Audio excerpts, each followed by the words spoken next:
இருக்குது. So 30 வயதுக்குள்ளே back pain வந்துருச்சு doctor, என்ன பண்ணணும்? முதல்ல நல்ல தண்ணீர் குடிக்கிறத வந்து நம்ம ஃபாலோ பண்ணணும். ஒரு நாளைக்கு குறைஞ்சது ஒரு 3 லிட்டராவது நம்ம வந்து தண்ணீர் குடிக்கணும். அதே மாதிரி நல்ல புரோட்டீன் இருக்கக்கூடிய உணவுப் பொருட்களும், மெக்னீசியம் இருக்கக்கூடிய நட்ஸ் வகைகளும் வந்து நம்ம நிறைய எடுத்துக்கணும். இது நம்மளுடைய தசைகள் வந்து பலமா இருக்கிறதுக்கும், எலும்புகள் பலமா இருக்கிறதுக்கும் ரொம்பவே வந்து அவசியம். அடுத்ததா இந்த ஸ்ட்ரெஸ்ஸை மேனேஜ் பண்றதுக்கு சுவாச பயிற்சிகளையும், தியான பயிற்சிகளையும் வந்து பண்றது நல்லது.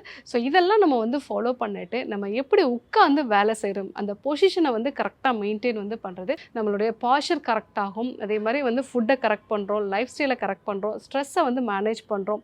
இதெல்லாம் ஃபாலோ பண்ணோம் அப்படின்னா நம்மளுக்கு இந்த இடுப்பு வலியை ஓரளவுக்கு சரி பண்ணிக்கலாம். இது கூட வந்து நம்ம இடுப்பு வலிக்கு மகாராஜ தைலமும் வந்து அப்ளை பண்ணிக்கலாம். ஸோ இந்த மகாராஜ தைலம் இடுப்புலேருந்து கால் வரைக்கும் நல்லா தேய்ச்சிட்டு அதுக்கப்புறமா நம்ம வந்து வெது வெதுப்பான வெந்நீரில் வந்து குளிக்கலாம். ஸோ நைட்லேயும் இந்த தைலம் தேய்ச்சிக்கிட்டோம் அப்படின்னாலே நமக்கு அந்த தசைகளில் உண்டாகக்கூடிய வலி எல்லாமே வலி மாத்திரைகள் எடுத்துக்காமலே வந்து நம்மளால் சரி செய்ய முடியும்.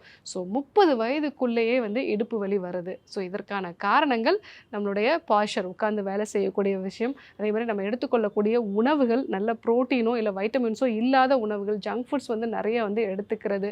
ஸோ இது கூட ஸ்ட்ரெஸ்ஃபுல்லான ஒரு லைஃப் ஸ்டைலும் இருக்குது அப்படின்னா தான் பேக் பெயினுக்கு முக்கியமான காரணமாக இருக்குது. ஸோ இதை நம்ம வந்து சரி செஞ்சு எக்ஸ்ட்ரலாக மகாராஜ தைலம் வந்து அப்ளை பண்ணுறோம் அப்படின்னாலே நமக்கு இந்த இடுப்பு வலியை சரி செஞ்சுக்கலாம்.